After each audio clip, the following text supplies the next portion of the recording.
لله رب العالمين والعاقبة للمتقين والصلاة والسلام على رسوله النبي الكريم وعلى آله وصحبه وأهل بيته وأزواجه وذرياته أجمعين. أما بعد فأعوذ بالله من الشيطان الرجيم. بسم الله الرحمن الرحيم.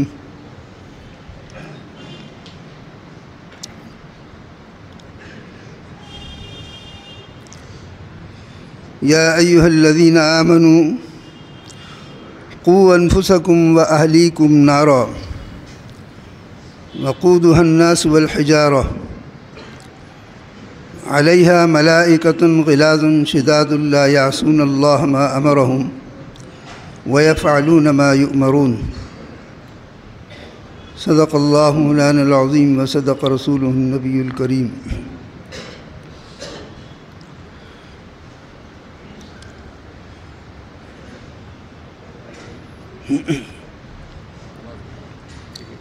ٹھیک ہے، آواز سے باہر کے کھلے بند ہو گئے.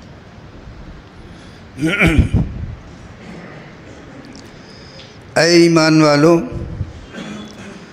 اپنے آپ کو اور اپنے اہل و عیال کو جہنم کی آگ سے بچاؤ، جس کا ایندھن انسان اور پتھر ہی ہے. ان کے اوپر سخت قسم کے ملائکہ مقرر کیے گئے ہیں جو اپنے کام میں اور خدا کا حکم پورا کرنے میں سخت ہیں. وہ اللہ کے حکم کی نافرمانی نہیں کرتے ہیں اور وہ وہی کرتے ہیں جس کا انہیں حکم دیا جاتا ہے. جہنم کی سزا کے بارے میں ایک عام بات تو سب جانتے ہیں، لیکن یہ بات سمجھ لینی چاہیے کہ یہاں کے جیل خانوں کی طرح وہاں سزاؤں کا نظام نہیں ہے.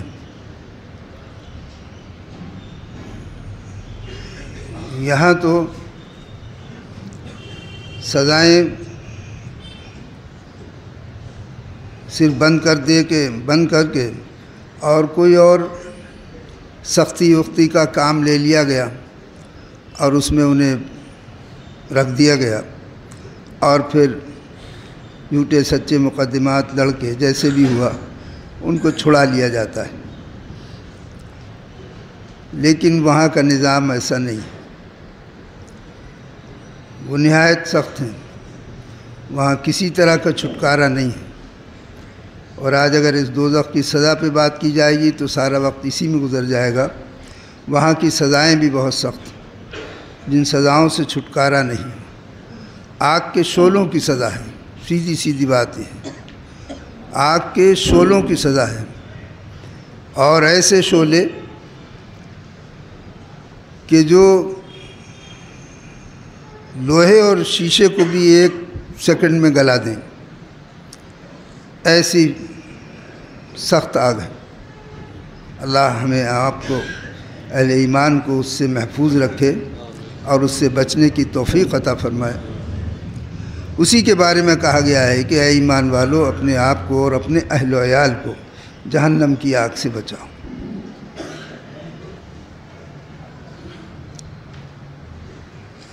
شعبان کا مہینہ گزر رہا ہے. مغفرت کی رات ایک گزر گئی، لیکن یہ شعبان کا مہینہ ہر روز ہمیں اللہ کی الفت اور محبت کی دعوت دے رہا ہے کہ اللہ کے قریب آ جاؤ، اللہ تم سے محبت کرے گا. اللہ کا ذکر کرو، اللہ کی طرف سے تمہیں نور حاصل ہوگا. اللہ کی عبادت و ذکر و عبادت کرو، خداوند تعالیٰ کی طرف سے تمہیں بلندیاں عطا ہوں گی. خداوند تعالیٰ سے توبہ اور استغفار کرو، خداوند تعالیٰ کی طرف سے تمہارے گناہوں کو معاف کیا جائے گا. یہ شعبان کا ہر لمحہ اور ایک حرف ہم کو اس بات کی دعوت دے رہا ہے. اور آنے والا مہینہ رمضان المبارک کا ہے، جس کی تیاری کے لیے یہ مہینہ دیا گیا ہے. ہمیں اس میں پوری تیاری کرنا چاہیے.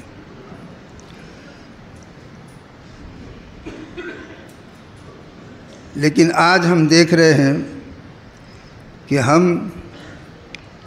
ہماری اولاد کے ساتھ دنیاوی کاموں میں محبت ہے، دینی کاموں میں ہمیں اپنی اولاد سے محبت نہیں ہے، دینی تربیت اور تہذیب کی طرف ہمیں انسیت نہیں ہے۔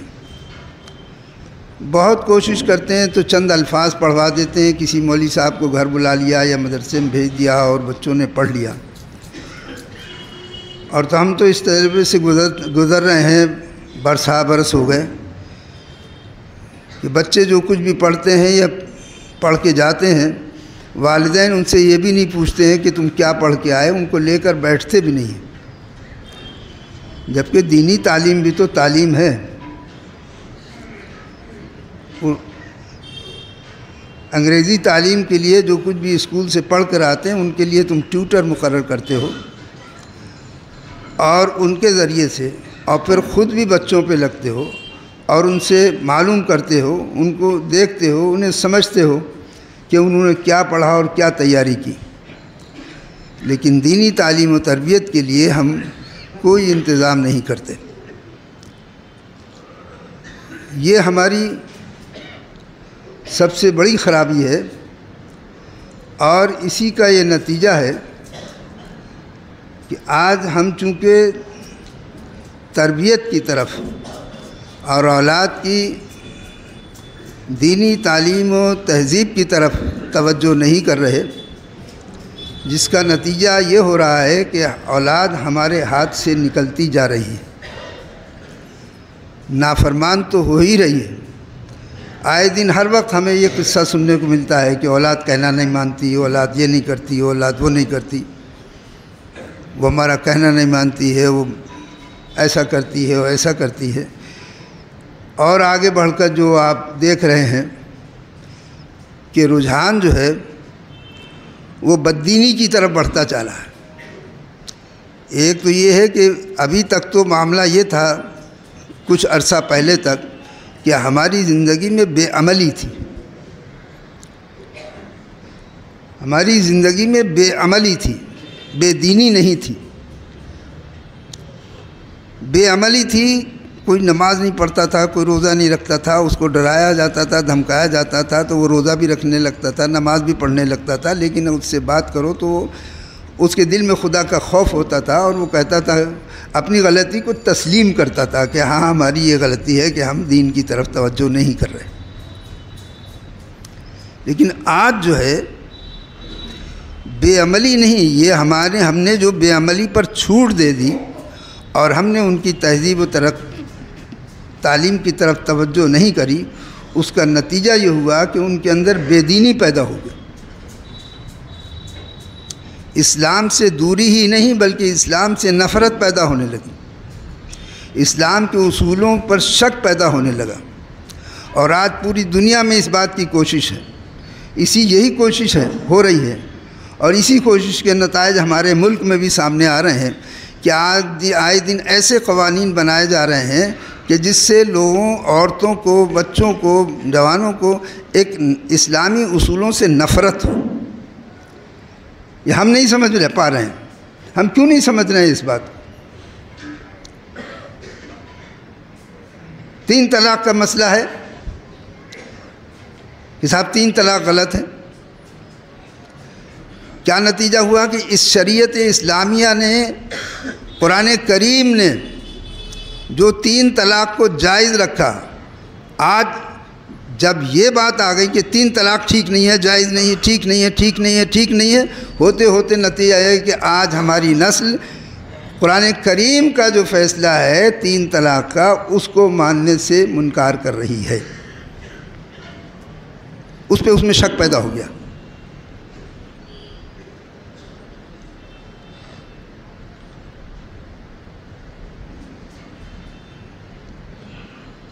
ہم نے کسی کو گود لیا، آپ نے کسی کو گود لیا، بہت اچھی بات ہے، گود لینے کے لیے بہت اچھی بات ہے، گود لیجئے، آپ اس کی پوری پرورش کیجئے، اس کے نام، اس کی جائیداد اپنی زندگی میں کر دیجئے، کوئی روکنے والا نہیں ہے۔ لیکن اسلام نے نظام یہ بنایا ہے کہ مرنے کے بعد ایسے تو دنیا کو کیسے تقسیم کیا جائے گا؟ ساری دنیا مستحق ہے، آپ کے پڑوسی بھی مستحق ہے، جو غریب ہے وہ پڑوسی وہ بھی مستحق ہے آپ کا پڑوسی ہے، لیکن اس لیے کہاں تک تقسیم کریں گے؟ اس لیے نظام یہ رکھا جو خونی رشتے ہیں مرنے کے بعد وارث وہ بنیں گے جو خونی رشتے ہیں، اور ان کو تقسیم کیا جائے گا۔